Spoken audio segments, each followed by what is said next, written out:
Hello there, this is Elissa again with Camp Healing Hearts Online 2021, and by now you should have read or seen the video about the book, The Heart in the Bottle. Also then done the heart activity connected to that book, and just before doing this activity, you should have also read or seen the video I provided of A Terrible Thing Happened. So now we're going to do our last activity connected to telling your story. And what I'm going to talk about is the importance of telling our story. And there's so many different ways that we can do that. In the book, A Terrible Thing Happened, which is this one, it talks about how the young raccoon, Sherman Smith, had been dealing with so many different things and didn't know how to talk about it. So in this instance, it could be that you might find it very helpful to talk about the death of your special person, people. It could even be if you had any pet or pets, but those thoughts, feelings that are coming up for you because of that death. It also is important to share about any other types of things that are coming up for you. So as I mentioned in my video earlier about grief, you might find that it might help to talk about not just grief because of a death of a special person, but your grief that's coming up because of any other losses or big changes in your life.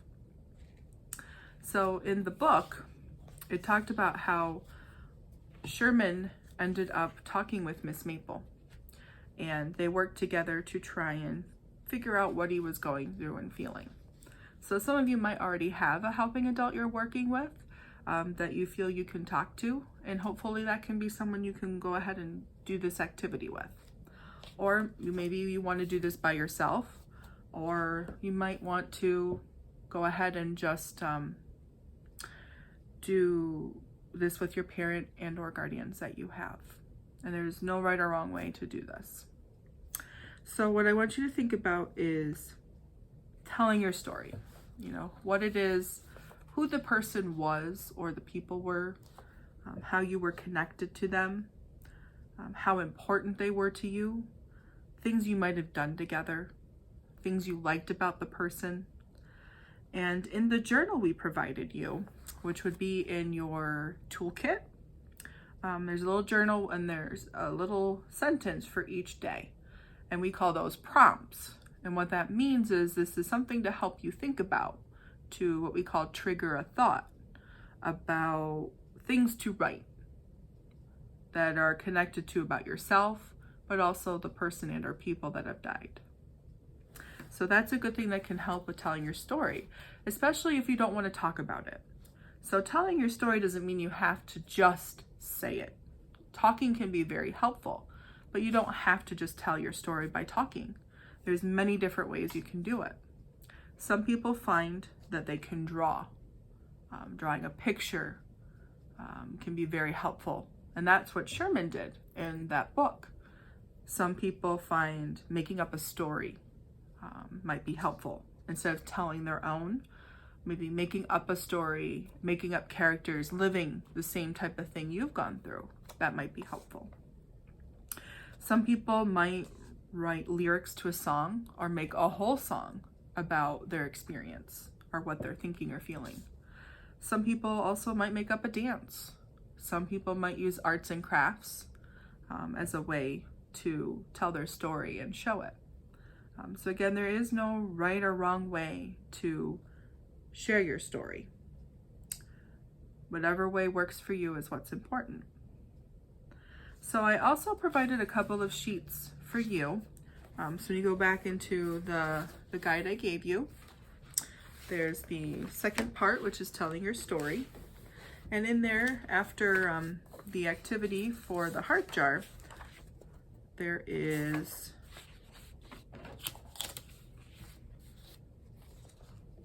two different sheets I provided you.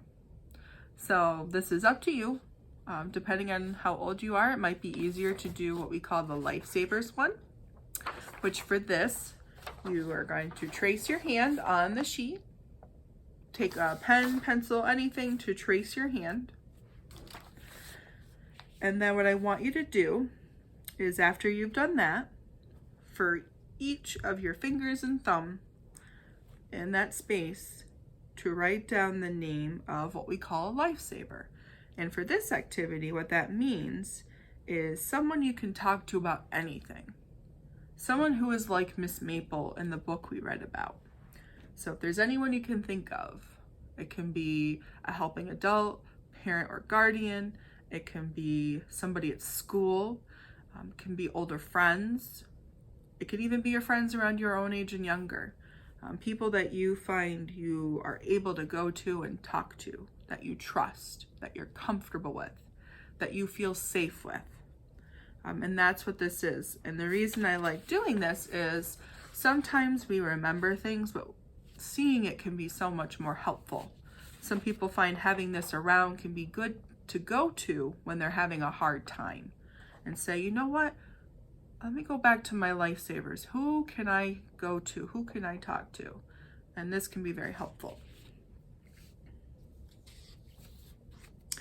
Then for some of you that are older, the other sheet I provided, which is Who Helps Me, might be very helpful. And for this one, it's very specific to the different types of people. The younger campers can do this as well too. If you want to do this with a helping adult, that's fine as well. I see nothing wrong with doing both, actually. I think both can be very helpful for everyone to do. And just like with the lifesavers, you're going to fill in on these is, who are people that you trust and feel comfortable with, people that you can talk to. And I like how in this one it offers pets as a section. A lot of us who have pets in our life, we talk to them just like anybody else. And even though they can't respond to us, sometimes they have other ways to let us know that they love us, that they care about us, that they're comfortable with us, and that sometimes can help us be able to talk aloud. So we're able to talk to them about things that might be hard for us. But I also encourage you, even if you are sharing with your pets, if there's somebody else that you might be comfortable sharing with.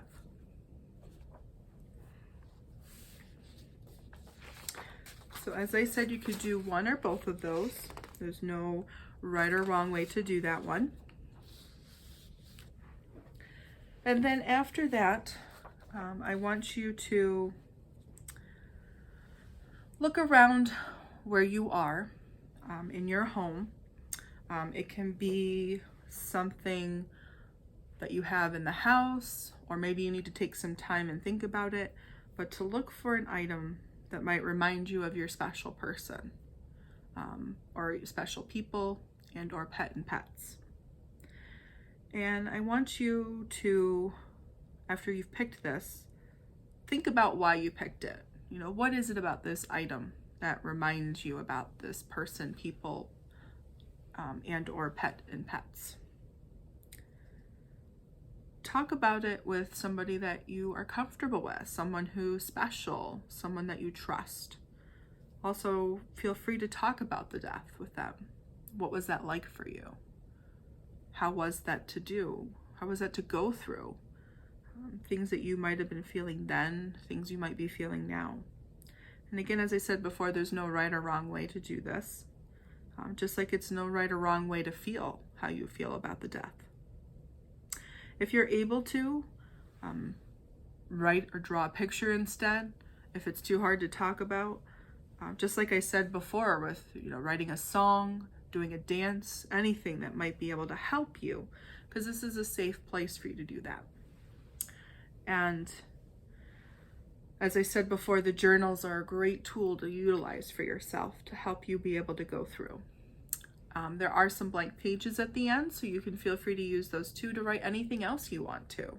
You don't have to just use the words at the top, the prompt that I put in there. You can write whatever you want to.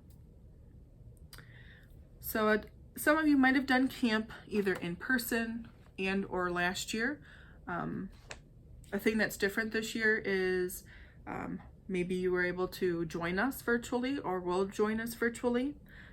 For this telling your story, virtually we're going to do some of these activities together.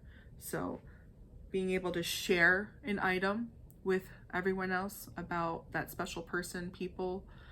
We're going to do what we call an icebreaker activity, so a way to get to know each other in your group, because I tried to base the group around people your own age, so that way it's a little more comfortable to know, you know, they're around your own age, maybe your same grade or same type of school. That way you can feel free to share with each other. So something to think about, that an item to share if you're going to do that group. And we'll also, if you're open to sharing about the heart activity that we did earlier. But again, you don't have to do the virtual. If you do this on your own, that is perfectly fine. Some people find that very helpful. But sometimes sharing virtually can be very helpful too, because you might hear other ideas from people and learn things that how other people are doing, or know you're not alone. So if you are able, I encourage you to join. If you did not already talk with me about doing the virtual meetup, that's perfectly fine. What we'll do is you can contact me, 634-2208, 315 area code. Ask for Elissa, that's me, the director for Camp Healing Hearts, and we can work that out. If it's already passed though, unfortunately won't be able to do that. As I said before,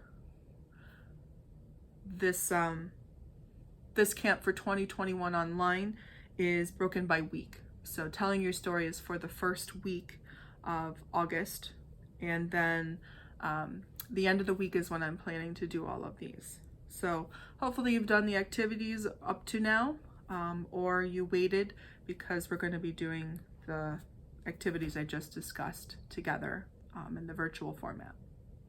And again, no right or wrong way to do this. It's whatever works for you. And I hope that this was helpful in being able to share a little bit about what you're going through, what's happened, and also thinking about not just the grief you're having because the death of your special person, people and or animals, but also, you know, the impact of COVID has been on your life, things that have changed, how things are different, or how things are starting to go back to normal, but it's not really how it used to be. Those are things to think about, and feel free to share with anyone that you're comfortable with in your life, or if you're comfortable sharing that in our group, that's fine too.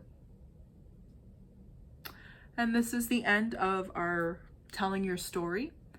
So this is the end of week 1 for Camp Healing Hearts Online 2021. Thank you.